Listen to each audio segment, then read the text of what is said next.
dari kawasan Wunut Tulungagung, Jawa Timur. Inilah Tosansu Channel. Masalah tas kurir.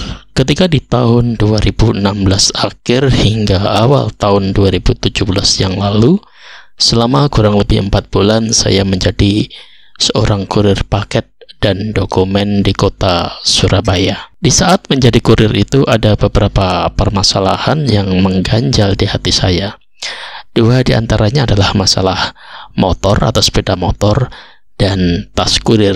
Janji awal sang bos saat saya diwawancarai atau diinterview dulu, katanya motor operasionalnya adalah Matic, kenyataannya adalah motor bebek Supra Fit X.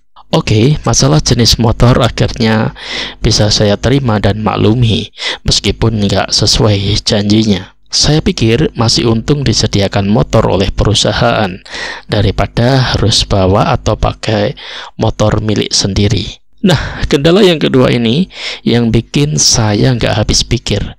Masa iya sih perusahaan sekelas PT mampu membelikan atau menyediakan fasilitas tas bagi kurirnya?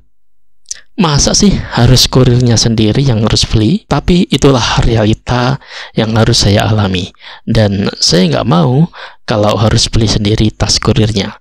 Akhirnya coba saya cari di gudang, atau lebih tepatnya itu di kamar mandi lantai 3 ya, dimana para kurir tidur di sana, yang nggak dipakai sebagaimana mestinya, dan malah menjadi gudang tempat barang buangan dari kurir-kurir terdahulu yang kini sudah pada resign. Di tempat itulah saya menemukan tas bekas yang kelihatannya masih bisa dipakai.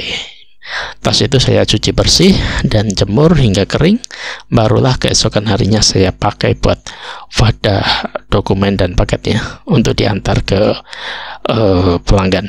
Miris dan sedih hati saya ketika tahu sebagai kurir nggak dikasih fasilitas tas kurir yang penampakannya seperti gambar di samping. Bisa Anda lihat, perusahaan hanya memberi saya seutas tali dari bekas ban dalam motor saja yang telah digunting sebelumnya. Bayangkan kerugian waktu, kerugian bensin atau bahan bakar yang harus saya alami karena nggak ada tas kurirnya.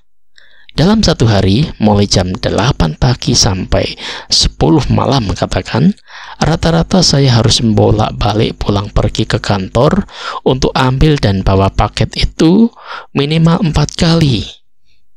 Coba kalau ada tas kurir, bisa 2 kali itu angkut.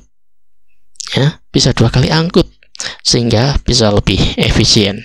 Itulah mengapa yang menjadi salah satu faktor pemicu saya akhirnya nggak betah jadi kurir dan cuma bertahan 4 bulan saja lantas resign. Kira-kira kurir di perusahaan lain, baik yang perusahaannya skala lokal provinsi maupun skala nasional, juga mengalami seperti ini apa enggak ya?